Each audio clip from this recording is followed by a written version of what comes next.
Welcome to another episode of Chappy Hour. I'm your host, Chloë Chapdelaine, and today we have on Matthew, my brother. Hello. He just flew in from Saskatoon and he's spending the weekend here in Calgary and we're going to go skiing, but I convinced him to come on Chappy Hour. My first podcast experience. This is number one for him, so that's super exciting for both of us. Are you pumped? Oh, I'm so stoked. Matthew is a really avid podcast listener. What kind of podcast do you usually listen to, though? People will probably call me a little basic, but it's a lot of Joe Rogan, Lex Friedman. That's pretty much it. I like comedy podcasts. Okay, I'm not gonna lie, I don't think I've listened to either of those. I feel like we don't listen to the same podcast, but that's okay. Well, thanks for coming on today. Matthew, for anybody who doesn't know, he is taking his final year of engineering at University of Saskatchewan, correct? That's correct, yeah. What type? Mechanical engineering? Yeah. And he has aspirations of working for NASA. Yeah, someday I'd like to be a fighter jet. That would be really crazy. Yeah. Is that what you can do with mechanical engineering? Is that a job? Being a fighter jet? Not quite, but if I had U.S. citizenship, I could work in the defense industry, but it's not really easy as a Canadian. You're going to have to start looking for some American girls or something. Yeah. Because so far, but we might get Polish citizenship. Yeah. That's pretty crazy. Last month, my mom called me and she's like, "You're not going to believe this, but I just found out that your great grandpa, who I had thought was German, is Polish. And they have proof of him living in Poland and his records and everything like that, which means that technically Matthew and I could be grandfathered in and get Polish citizenship. And so this is something that we have just started pursuing, which is kind of insane. Yeah, I was also surprised when I found out he's from Poland, not Germany. But I was thinking, like, at some point, did Germany take over Poland or lose Poland? I think it must have. Yeah. Okay. But I don't know my history in that part of the world very well. So, well, at least with like the border specifics. And so who knows? But yeah, that's pretty crazy. And maybe one day you can continue your university in Europe, or you could just get a European passport, because that's what would be so nice. Yeah, that'd probably be the place. School isn't very fun, so. Yeah, but apparently the Polish passport is actually really good. Yeah, and university, you'd be able to do it for free in Europe. That's a bonus. Yeah. So I would maybe consider getting well, like if it's not for free, it's like a lot cheaper than what you would be paying as an international student. So maybe I would go and get my master's and PhD, which I would like to get one day. What would you get it in? Digital communications. Digital communications. What if there was a solar flare that took out everything digital? What would you do? Probably just written communications, some sort of communications. I like to write, so I could pull out the pen and paper. You could bring the pigeon back. The pigeon. Yeah. Oh my gosh, yeah, I could. So anyways, we are gonna get started. So if you are listening and you have a drink with you right now, raise your glass and cheers. Welcome to Chappy Hour. It's kind of like happy hour, but with me, Chloë Chapdelaine, where I catch up with a friend over drinks. It doesn't need to be 5 o'clock to join, so grab your favorite drink, sit back, relax, and let's get started. Cheers. We are currently drinking Vizzies because Matthew just came in and I was going to make some nice drinks, but I had them in the fridge and it was a lot cheaper. Not cheaper, just easier. What are you drinking? What kind? Today I am sipping on a strawberry kiwi Vizzy. What would you rate it out of 10? On the seltzer side of the scale, it's probably 7.5. It's a pretty good one. That's pretty good. I like it. I've got the cherry lime, and I feel like whenever I'm with family specifically, but even with friends, I always end up with the cherry lime because I like that flavor, but I feel like everybody else hates it. Yeah. So that's the flavor that I have. But we're sitting here right now and Myles is between us. He is just cuddling so sweet. Usually I don't let Myles in for my podcasts because he's really needy, but right now he's sleeping and he's just being a little angel, especially after he was sick for the last 4 days or something, 5 days. And today is his first day without having an accident. So Milestone. Milestone. That's so good. Did you say that on purpose? No, that was an accident. Oh, okay. I thought you were just being super smart for a second. That was really good. But anyways, we're going to start right away with our All Take a Double section, which is where we dive straight into our life hacks. And this is something that can make your life easier. And I have one that I'll start with. We're going to do a dairy theme here today, I think. And I've talked a lot about hacks to do with butter in the past on how to soften your butter, but there's a new butter hack. So I thought I would share. And this hack is if you grab a strainer and you use it and you grate the butter with the strainer, so the butter is going through the strainer. And then when you grab the butter that has been pushed through the strainer, like grated, with a butter knife, it's already softened and it's easier to spread. Okay, I see the benefit of that, but it's already a hassle enough for me to clean I guess it's not a strainer, but like a cheese grater. Yeah. I hate cleaning a cheese grater because it's hard to get in there. And I feel like a butter strainer would get quite oily and hard to clean. That's actually so valid. I haven't tried this hack myself, and maybe it would be more work. Yeah. Oh, man. Okay, what's yours?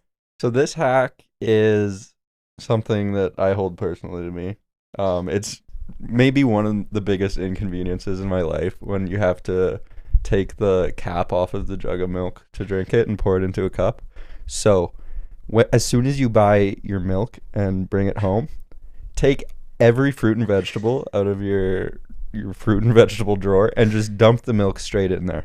This has, okay, you're probably thinking this is horrible, but you can clean out the drawer. That's fine. Get all the little flecks out of there. But you can use this as like an auto-cool cup of milk to dip cookies in, or you could, or if you just want a glass of milk, you could just scoop out a glass. Like, how do you track the expiry? Like, does it not expire faster? Well, you can give a sniff. So you're telling me that you will get an entire drawer of your fridge milky, but you won't clean a strainer? Well, that's what dishwashers are for. Okay, no. Okay, you're crazy. Do you ever add anything like cereal? Sometimes some Nesquik to make chocolate milk, but it's a lot of chocolate milk usually. If you open the drawer too fast, does it slosh out? Yes, and sometimes drawers don't seal right either, so you'll get a little leakage and you'll lose some milk. But no, have you actually done this? I cannot confirm nor deny. That is so funny. So anyways, if you are looking for a life hack to do with dairy, these are your life hacks for today. Give them a try. Let me know if the milk drawer is worth it. And if you do it, send me a picture. Yes, please. Matthew wants to see a picture. I love milk drawers. So that is that. But we're going to move on to the daily special section of the podcast, which is where we talk about everything trending, what's happening in the world, what's going on, what we're seeing, and how we feel about it. And Matthew lives a very different life than I do. He is in university. He's younger than me. You know, smarty pants, tech person. I don't know if I'd go that Math. far, but I love a calculator. See, I do not love well, actually, I do love a calculator because the calculator helps me do the math that my brain won't do. But I'm not like, oh my gosh, I need to go buy the new TI84 Plus. It's a great calculator. Actually, I have it though, because I took AP math in high school. You have like the old version though, right? That's really bulky. I'll show it to you. Okay. Do you want it? Yeah. You can have it for free. I actually found it while I was cleaning the basement this week. Oh, That's how I nice. actually knew about it. Cool. Yeah, so anyways, what is new in the life of a engineering student, 4th year? It seems like lately people have been flocking to the TI84. There's, in the engineering student world, people get quite snobby about the calculators. Really? Yeah, the buttons have to have the right amount of feedback for like a click. And sometimes calculators will do operations slightly differently. So like if you put it, I don't know exactly what the case was, but I had a Casio calculator and I had a Texas Instruments calculator, and I would type in the same thing and get a different answer. No. Really annoyed me. No. Yeah. How is that even possible? I know. So I'm strictly TI84 calculator. It's actually a TI84 plus CE, but it's just a great calculator. Lots of programmability. Lots of my friends have been getting them recently. Okay, I have a question about that calculator specifically. Do they come in different variations of colors? Yeah, so the CE is the color edition. Really? Yeah. Oh. So you can get blue, pink. Pink? Mine's black. That's awesome. Yeah. You have all those color options and you go with black? Yeah. Wow. Is the CE, is that the only feature of the CE, is that it comes in color? Well, I mean, it comes in color, but it also graphs in color. So, like, I would assume you have the old gray and black Yeah, one. it's gray and black. Yeah, so it graphs in gray and black. But you know what's really cool that I did? I engraved my name in it. Oh, great. Yeah, like with one of those engraving pens. Oh, so you don't want to know? No, it's good. Okay. I probably have my name somewhere on mine, too. So anyways, that's cool. What else is happening in the world of engineers? This is interesting to me. Not much interesting happens at the school, to be honest, but in the world of engineering and tech, one big possibility of the future is Neurolink. What is that? Neuralink is it's actually a company, but there are some other companies that do similar stuff. Okay. And they are testing brain implants in humans. So you would basically be able to get this brain implant put in your head, a little chip that's like maybe the size of a quarter or a loonie. Okay.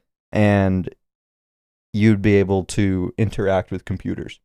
So what? If you're big into video games and love like first-person shooter games, yeah, you could basically have aimbot because anywhere you look is where you're going to shoot. Really? So it's like there's no connection between your hands moving and what's going on in the computer. It's just what you think, which is kind of neat. I think they might be on to like their second or a few person that they're working with now. Whoa. So it's kind of cool. And they started it off as a way for people who are paralyzed to have more function. Okay, that's really cool. cool. So yeah, their first patient, I think he's a quadriplegic. Oh, really? So he wasn't able to do much, and he wasn't a quadriplegic his whole life. But now he's able to communicate. Communicate and use a computer, which is huge. Whoa, that's actually so cool. I've never really given that much thought on ways that this is like, it's not mind control, but like mind reading could play into that whole world. Like, I'm just thinking though, like, can it read dreams and stuff like that? Like, are they able to...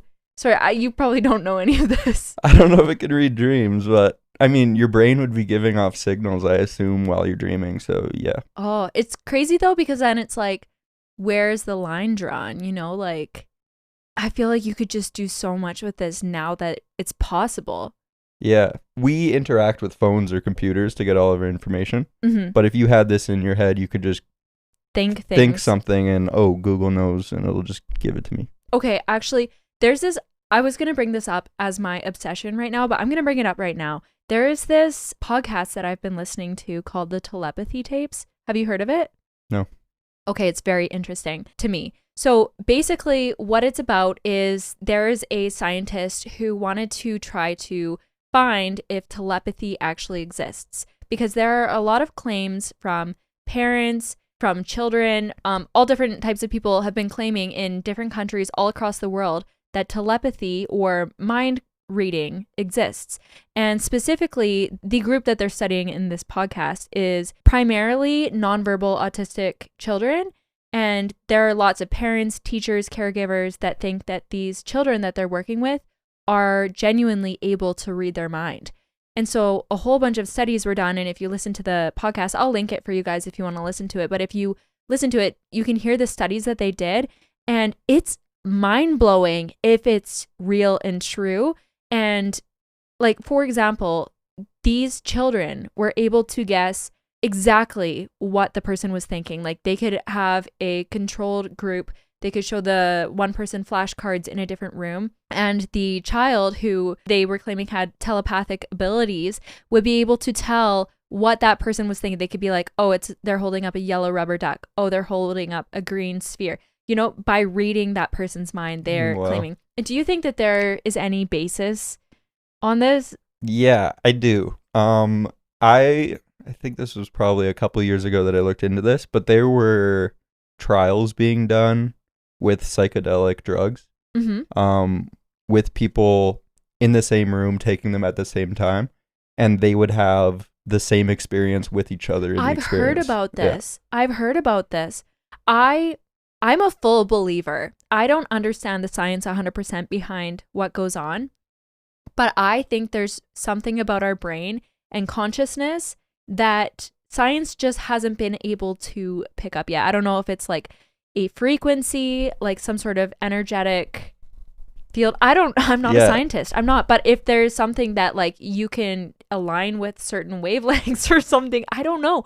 But I fully believe in telepathy, but also just the ability to, I don't know, manage the brain, control consciousness, be able to read thoughts beyond a chip in the brain doing it. Yeah, it's really interesting stuff. But I think by doing this Neurolink that you're talking about, I think that's a really good starting point for understanding the brain on a deeper level and how thoughts are perceived and read. How do you think something like Neuralink or what you were talking about before could link into the idea that we are in a simulation and we are living in a dream? Okay, this is something I could rant about, not rant, like just go on about forever, for hours. I've thought about this so much. Is this you wanting to talk about the simulation theory? Yeah. Okay, the simulation theory, I didn't know that's actually what it was called, but I've literally had this thought before so many times. Like, what if we are living in a simulation? What if right now I am laying in a pod, like, and this is a reality that feels so real, and I'm going through these trials because this is something I've pre-programmed myself, like, I want to try to see how I would operate in this, but I'm not actually living this. What if it's like a video game, you know? Like, what if me, like, I just set myself in this environment? Like, is this what the simulation theory is? Could you explain it? Yeah, so I don't know if my understanding of it is the normal understanding of it or what, but I see it as, like, when you go to sleep, you might have a dream or two, and it feels like you might have been in there for 15 minutes or something. Yeah. But you wake up and it's 8 or 9 hours later. Yeah. Which is weird that we can just, like, let time go past as if it's not time to us. Yeah. And, sorry, can I Yeah, interrupt go on that topic? I want to talk about dreams for a second and how you mentioned time. Time can go really fast in dreams, like how you're mentioning, but it can also go really slow. Because for me, okay, dreams are something I'm so fascinated about. Something about, like, if in another life, if I had more times, I'm so interested in neuroscience. Like, I would want to be fully studying what happens during sleep and dreams specifically. And I think it's because I've had a lot to do. It's not too late. Still could. Honestly, I still could. Maybe if I get this Polish citizenship and I can go to school in Europe, that's what I'm going to be doing. But anyways, this is going to sound crazy, but it's 100% true. I've written songs in my sleep, and there have been times when I've been trying to learn piano. And piano, for me, it takes a lot of sitting down and practicing it over and over and over again until my brain understands this is how you play it. But I had a dream and I practiced piano in my dream. There was this one tricky spot, and in my dream, I was able to practice it over and over and over again. And I woke up and I was able to play it, and I had never been able to play it before. And it's because in my dream, which I wasn't asleep for very long, but I felt like I had practiced it for days, maybe even weeks. And it just came to me. So I don't know. I think there's something more that we don't fully understand in that realm. But sorry, I interrupted. Where did we leave off? Well, staying on the dreams thing, but linking it into simulation theory, is one thing that sometimes people are able to do in their dreams is control them. Yeah. And you're able to, like, be in full... Do you have experience with this? I have experience with this. Let's hear it. Okay. No, I got a fascination with lucid dreaming maybe 2 years ago, and I just was studying it, and I was watching all these YouTube videos on how to control your dreams and to be aware while you're in a dream.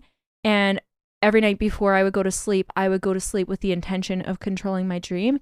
And I was able to control my dreams. Like, it got to the point where I knew I was in a dream and I had entire full control. Like, I could do whatever I wanted in my dream, knowing it was a dream, so I could fully... Cool. Yeah, okay, is this what you're talking about? Yeah, or no? that is what I'm talking about. I haven't really experienced it to that extent. Yeah. Like, I've been to the point where I've realized I'm able to control my dream, but then it's over. Like, that's... Really? That's where it ends cuts for me. Off. Pretty much. But say that this Neuralink thing helped us understand more, and we're able to deepen our understanding of what's actually happening.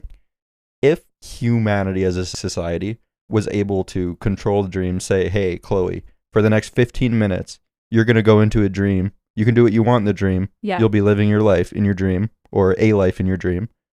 but you're going to be in there for 2 months, but this is going to take 15 minutes. And we could just like plug you in real quick. Mm-hmm. How do you know that that's not what you're in right now? See, this is where my brain is like, how do you know? I've had this thought so many times. I think about it all the time.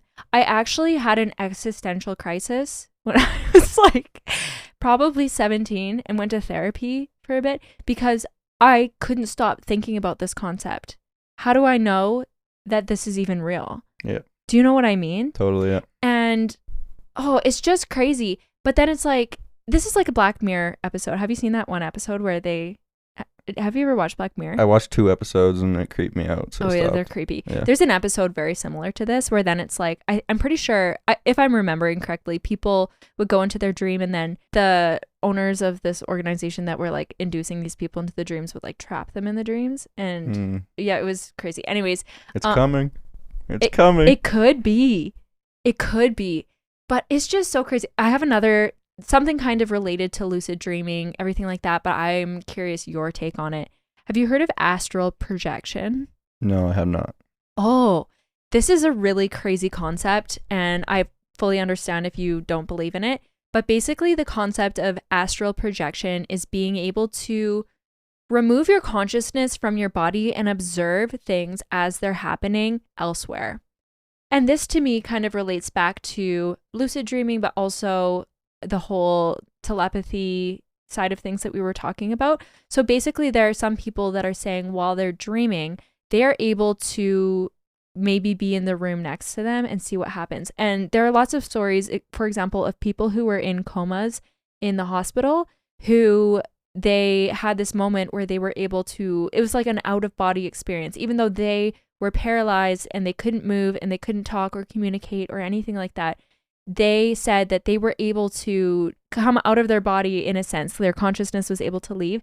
They went into a room that was nearby. They went into like the nurse's room, could hear what the nurses were saying, observe the conversation that was happening in the nurse's break room. And then it was only after they came out of their coma that they were like, I had this crazy experience. I was able to leave my body. And they were able to word for word recite the conversations that these nurses were having in the break room that you could only have known if you were in there. Like you couldn't hear it from the hospital bed that this person was laying in. But that's just one example. But there are so many examples of people who are saying that they can, have these experiences. What are your thoughts on that? It's very interesting. I've heard of kind of a similar thing that people seem to have linked experiences with, like similar experiences when they have near-death experiences. Yeah. Like, I recently listened to one thing, and this guy would, like, I don't know what happened, but he was losing a ton of blood internally and was basically going to die any second. And he felt like he was super close to death. And he all of a sudden went to the third person. And to one side of him, he could see himself laying in the hospital bed. To one side of him was the hospital room. Mm-hmm. But to the other side was just black nothingness. Whoa. And I think he said that his father was in the black nothingness and said, it's not your time yet. And it, like, the black faded away and he was back in the hospital room. That's so crazy. But I feel like it's all connected. Like, I feel like in my head, and maybe I'm wrong, but in my head, this Neurolink, that's just the beginning, is just the tip of the iceberg for so much that we don't yet understand that could be there. Yeah. There's definitely a side to the world that I think we don't know. Absolutely. I feel like, especially now, and like you understand this because you are taking science classes, but like we are still just learning so many things. Like there's so much that is just being discovered that we had no idea about before. We just didn't understand it from a scientific perspective. And now it's starting to make sense. Like it just makes you wonder, how much do we have yet to learn? Because I think lots of people feel like we have it figured out. Like we know what we know, like we've got the world figured out. And yes, we do have a lot figured out, but how much don't we have figured out? Yeah, like we base basically all of our science of what we know on theories that we're able to sort of prove with real life experiences. But these theories are disproven all the time and people come up with new ones. Yeah. Like I don't know, like Isaac Newton wasn't alive like that long ago. That's true. We base like everything we know around what he's figured out, which probably has flaws in it. Yeah, it probably does. Oh man, it's just a lot to think about, but it's crazy. I mean, on the crazy train, I guess. What's your opinion on aliens? I think aliens are sick. Like, you believe in them? I do, yeah. Okay. I don't know if I believe in them in that there's like another society on a different planet that's aliens as people normally think of them, or if it's something that isn't physical that has learned to live without actually being a physical thing here. Because I'm kind of on the same page in the sense that I don't think that aliens are these green creatures with long fingers and big bug eyes. I don't think that that's what aliens are. I do think that we're naive to not think that there's another intelligent life source out there. Yeah. You know? Do you know what the Roswell, I think it was the Roswell crash or the Roswell something incident is? No. It was basically, I'm probably getting this wrong, so fact check me, people. But basically after this incident where there was a supposedly an alien spacecraft crash that the government took over and found new materials and stuff. Shortly after that, we had like the birth of the transistor, which is just like a super small piece that you would have on a circuit board that makes electronics work. And without a transistor, we have like nothing electronics wise. Oh, really? So and there are a few other like huge technological breakthroughs after this supposed crash finding. What? Yeah. Why have I never heard of this? Yeah, it's weird. I feel like this is something I should have heard of before. They're hiding it from you. Yeah, they probably are. I feel like also the resources we have on Earth, what more do you think is there out there? That like we have done so much with the resources that we have here. What is there out there that we could do exponentially more with? Do you ever wonder that? Yeah. Like it's likely that we just don't have the materials required to like advance super far. Like I'm sure you know the Bob Lazar story partway. He's a I do know this one. He worked at an alien base on spacecraft that defied gravity and stuff. Yeah. And that entire propulsion system that he worked on was based around an element that we weren't able to create on Earth at the time. Since then, they were able to discover it and make a stable version for like milliseconds, but we don't have it in a usable way. Really interesting. Okay, I had a comment on my social media. Like I had a comment on a post one time that I was talking about. Basically, so I've brought this up before, like I've brought up the theory of what if we have reached this level of intelligence before in humanity, because people assume right now like we are at the peak of intelligence, that we have never been this smart. And they assume that because there's no proof that we've existed to this extent. You know, like you look back on our old artifacts and it's like cavemen type things. There's more to it, obviously. But okay, the theory that I brought up previously was what if we actually have existed to this point or further before, but we got to the point where we were so digitized that when civilization was wiped out and there was a reset, that technology, like we lost everything because it was all on a cloud, you know, like it was all online, and all of a sudden we lost access to that resource, which is why only books and old things like remained, but we didn't have the actual extent of what we were able to do, because there's so many theories about like the pyramids, and there's so many other unexplained things that have been made on Earth or found and unearthed that it's like it just can't be explained by modern science. And the theory is like we've actually been this intelligent before, and we just like lost that whole technological side because something happened. Yeah. But the theory, okay, so I brought that up, which is crazy. But then I shared that on social media, that theory. And then somebody commented, well, the crazy thing is, so say right now that something came and wiped out all electronics. The person was explaining that we wouldn't be able to ever get back to where we were now because we've used up those resources. Like there's so many metals that we've, you know, like unearthed that now that we've created all these things and it's no longer in a centralized place where you're able to mine it or whatever. We don't have the resources to get back to the same level of technology that we're at right now if it were all wiped out. Yeah, losing everything, like technology wise, is something I've been thinking about like a lot recently, because like I've been thinking about what I know, and what I know is based off of a OneDrive I have on my computer that has a bunch of textbooks in it.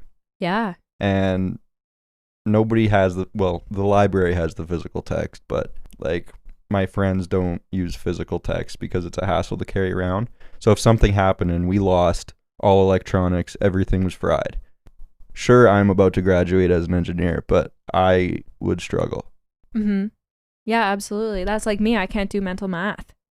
That's what calculators are for. Yeah, but what if calculators got wiped out? Yeah. I will be drawing the ticks on the numbers. Good luck with division. No, but literally, because it's funny, because I literally, like I told you, I took AP math. Like I'm good at math if I have a calculator.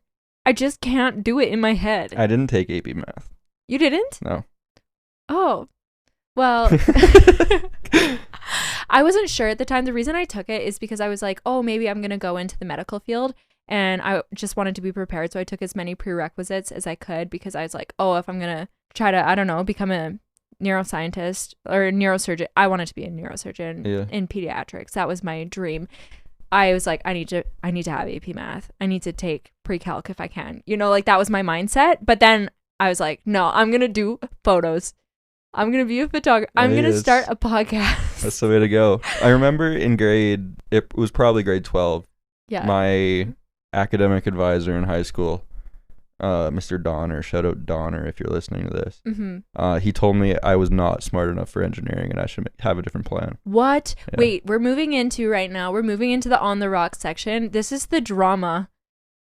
He said you weren't smart enough to be in engineering. Yeah, I mean my average wasn't great, so like he probably wasn't far off, but yeah. But look at you now. Yeah. You graduate in how many months? A few months, yeah. And then you are a full-fledged engineer. Yeah, engineer in training, actually. Okay, engineer in training. You were on the space team at your school? Yeah, I'm on the space team at my school. I work on our rocket project, so we build and launch high-powered rockets. And he did launch a rocket. Yeah, last year, August, we launched a rocket in Ontario. And it was successful? Talk about it. Yeah, it was good. It was our first rocket as a student group, so we didn't really know what we were doing going into it. But we had a successful launch.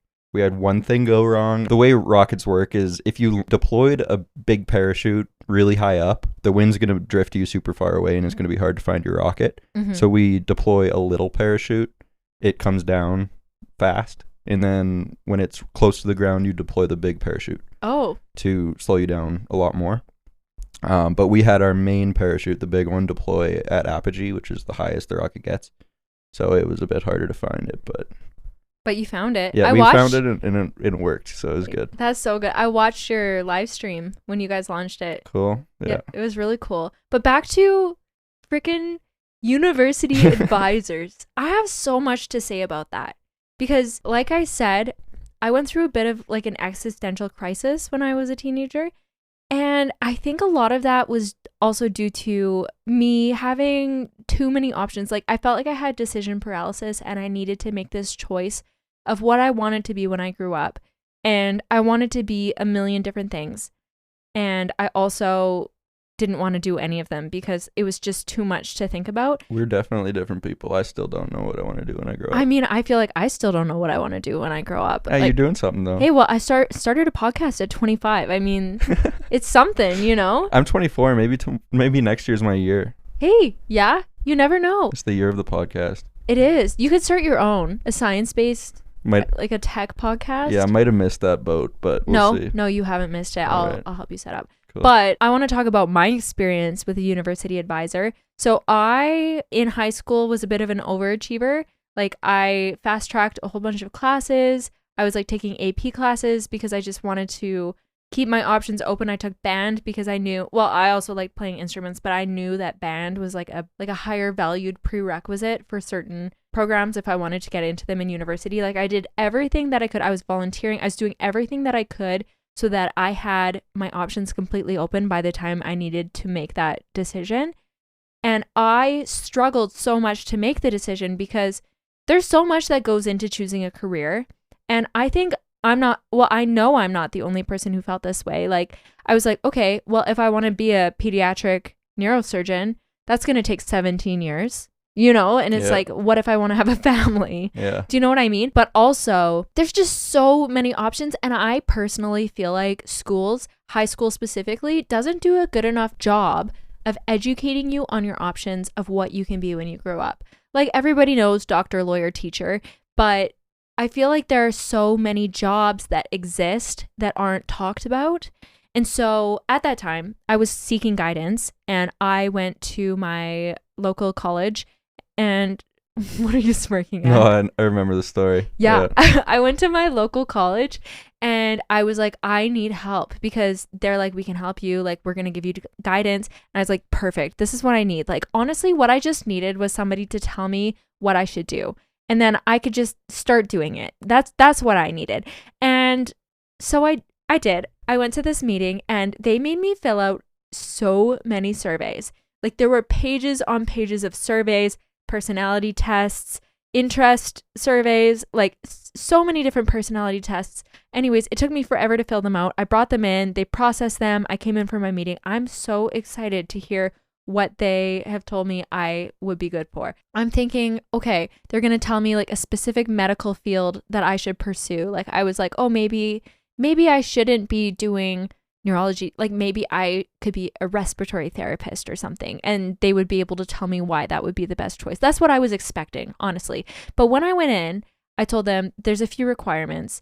I do not want to be an engineer. I don't want to have to do math for my life. And I want to be happy, whatever that means. So they're like, okay. I sit down, and they go through my options. Option number 1, funeral home director. Lots of potential there. It's a thriving industry. Funeral home director. I was like, you're telling me I took AP math, science, all of the sciences. Like, I was like, I took all these things to be a funeral home director. Like, no hate to funeral home directors. Like, you have so much compassion, and I look up to you in so many ways. Like, you're doing great. If you love that, that's great. But that's not my path for life. It's not. Like, ugh. So that was number 1. So I was like, okay, what's number 2? Number 2, bartender. Actually, no. I'm getting it backwards. I'm pretty sure bartender was number 1. I am actually very confident bartender was number 1. Bartender. So I was like, why would you tell me that I'm a good candidate to be a bartender when I'm coming to a college asking what I should be taking in college? They're like, well, clearly, like, you are good with people. You like to socialize. Like, you are good with, like you said, you could do some math. So, like, there's math involved. And you are a college telling me that I should be a bartender. I was like, that will happily be my side job to get me through university, which I did do some of that, but that is not my career. Last option, electrical engineer. Oh, great. You would have been in your heyday. I literally left crying. I left their office crying. I was like, this gives me no direction. They're like, yes, it does. Like, this is what your personality is best fit for. I just want to know who was sitting there going through my papers like, yeah, this is what she wants. I literally had told them so many times, like, I was like, I want to have to apply myself in my job, and like, I want to have, I don't know. I was like, yeah, you'd really be doing that as a funeral home director. So, I mean, like, I can laugh at it now, and like, especially with my job, like, I don't have a job currently that I technically would even need to go to university for. Like, I still did. I went to school. I ended up going to school I took a year of visual communications because I didn't know what to do. And I was like, this is cheaper than therapy, honestly, probably. Just doing art all day. And then I ended up switching and I got a degree in journalism. So I still do apply my degree in what I'm doing. But what I do now, like, photography, content creation, social media management, podcasting, all of that. Technically, I don't need like a university education for any of it. Like I know lots of people who are doing it right now without a university education, but I thought that was pretty crazy. Yeah, I think university educations like help in some ways, but definitely don't in others. I think if you have a drive and you're just some psycho, then it's totally fine to not have one. Like for example, Elon Musk is not an engineer. He did not get an engineering degree. Really? But he's a great engineer. Yeah, I did not know that he did not have an engineer degree. He does not. Wow.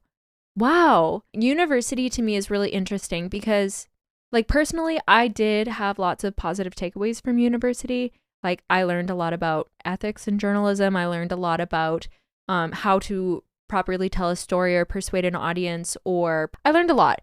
But at the same time, was it 100% necessary in the development of becoming who I am today and the storytelling that I do? No, it's not. Yeah. I'm glad I took it. It taught me persistence. It taught me perseverance.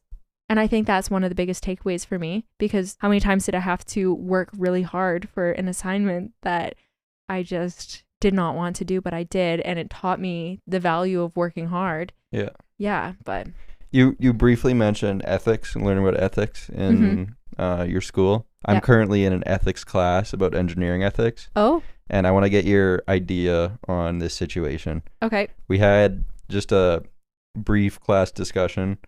The situation is, the situation was your wife needs some obscure medication to cure her disease that she's about to die from. Okay. The medication costs $4,000, and the guy making the medication won't budge at all on the price. It has to be $4,000 or you don't get the medication even if your wife dies. He was able to raise $2,000, but it wasn't enough to buy the medication. What do you do?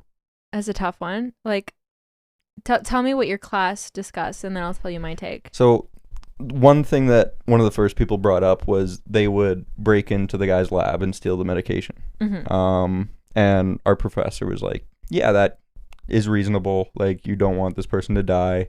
You're not going to make the money. You're not going to make an extra $2,000 in the next day before she dies. So that is like a reasonable thing to do, to steal it. But I mean, it's still not ethically right because you're leaving the medication maker out of all this money. Yeah. So then it was brought up, do you give the guy $2,000 and still steal the medication? Like, but then, I mean, either way, you're tied into this, like, legally, because you're stealing from the guy. If you give him money and then steal from him, that could be even worse. So I was saying, and what I said was, like, I feel like you're going to end up stealing the medication either way to save the person, even if it's the wrong thing to do. Yeah. So I would take the $2,000, bring it to the casino, hope to make $4,000. And if you don't make the $4,000, that's okay. You steal the medication as you would have at the start. Because you would have anyways. I would have anyway. Yeah. And if you do make the $4,000, you pay for it. Great. Everyone's happy. That's a really interesting take. And my professor hated it. Really? She was mad. Really? Yeah. I can see why she was mad. I'm not going to lie. I can Talking about gambling in an ethics course. Yeah. Yeah. But at the same time, I also fully understand your take.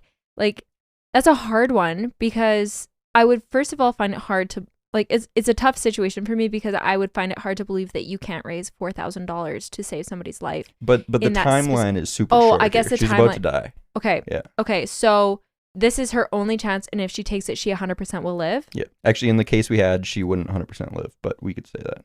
Like it was some new medication. Oh, yeah. I see. Like, I wonder if there's any other negotiating. Like, this is my first impression. Maybe you don't have $4,000 to give to this scientist who is asking for that amount. I would want to first of all have a conversation with them and be like, why do you need $4,000? Is this covering the cost of the medication?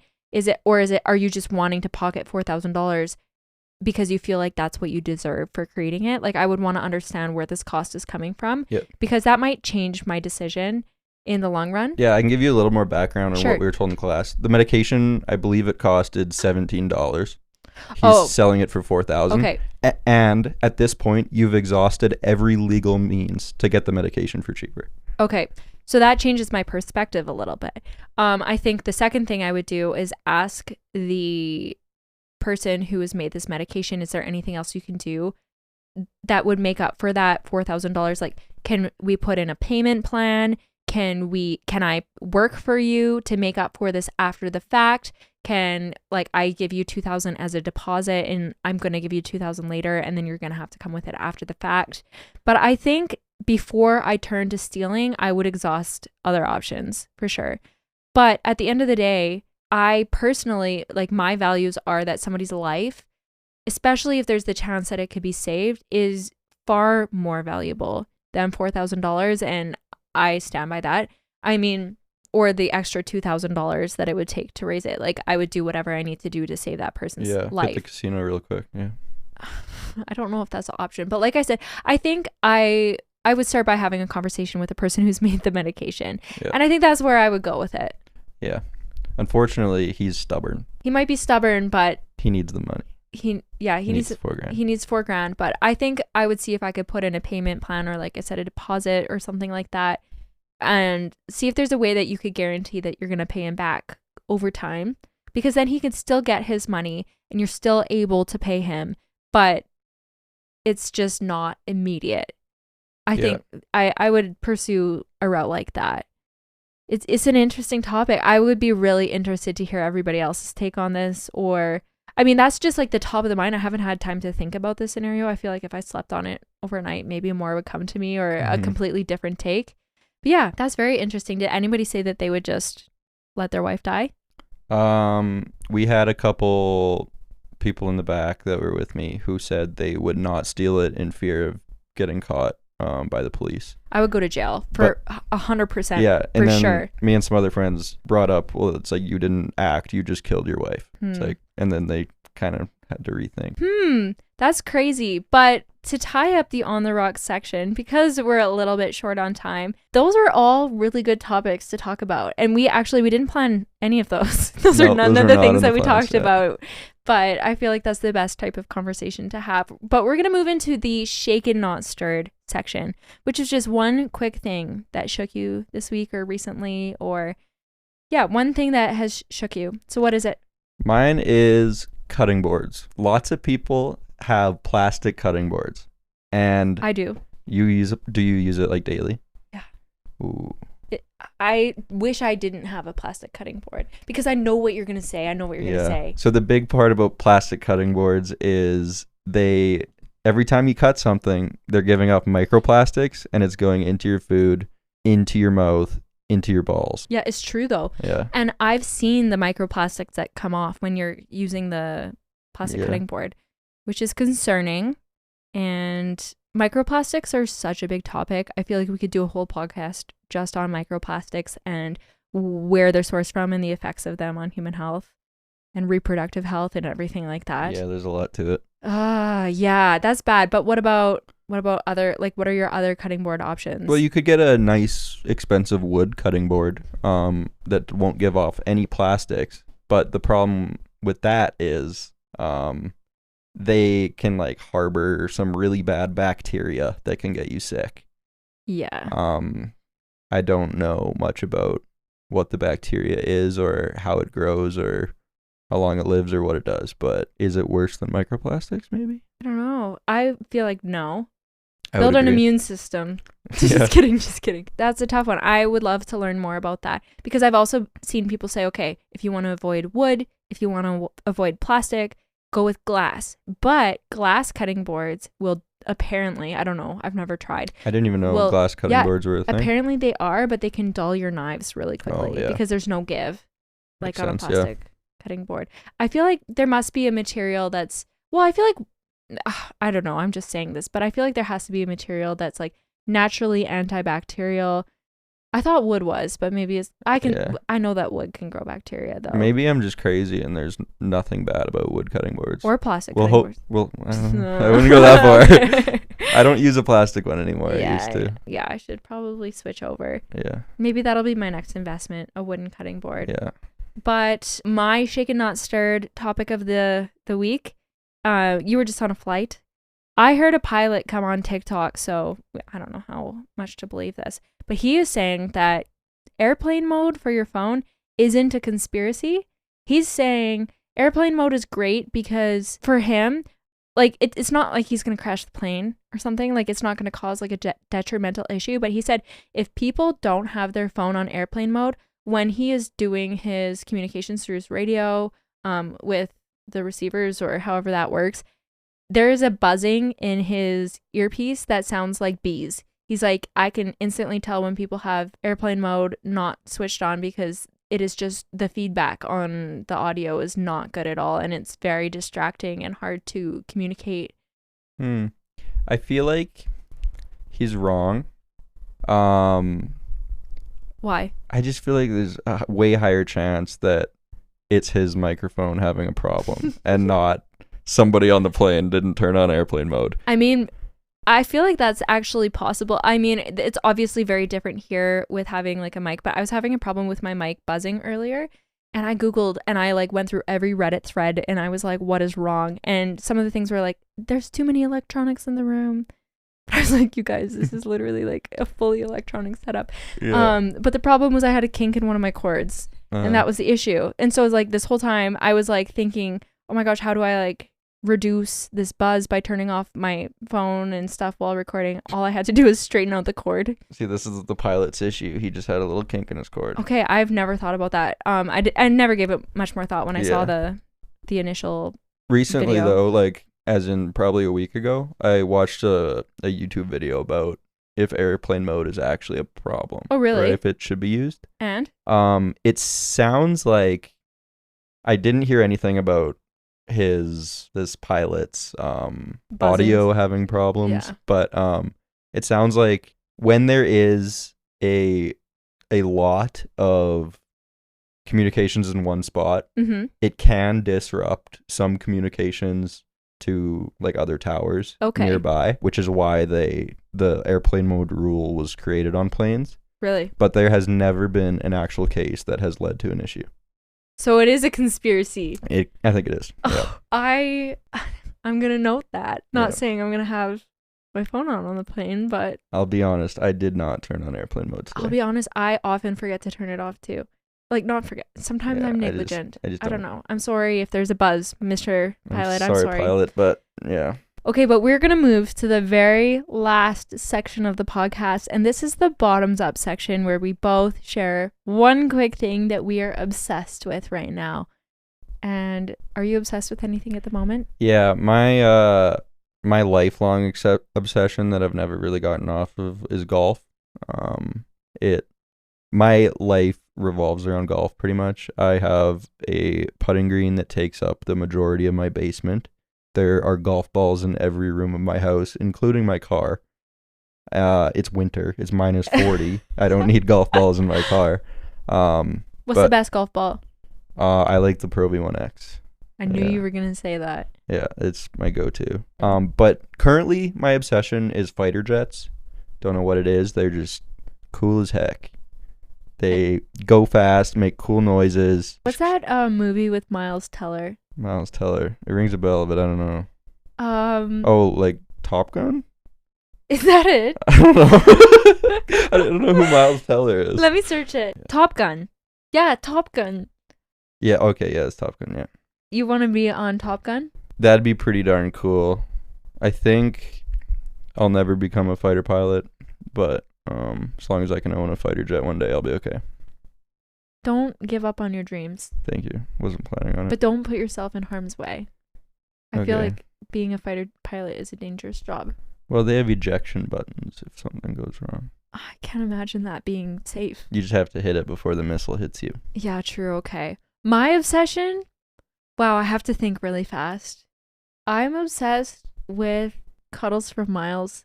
He's been sitting between us this whole podcast, just the sweetest thing. And I usually kick him out because sometimes he's really not like annoying, but yeah, he's annoying. Like sometimes he just like won't leave us alone. But he's being so good, so maybe he'll have to be here for the rest of the podcast episodes I do for the rest of my life. Yeah. He's so sweet. He's good boy. Yeah, he's a good boy. But we're going to wrap it up. This has been a great episode. Thank Yep. you for coming on. Thanks for having me. First podcast. How's it feel? appearance. Feels good. It was super insightful. I feel like I learned a lot, and I really appreciated this conversation. Yeah.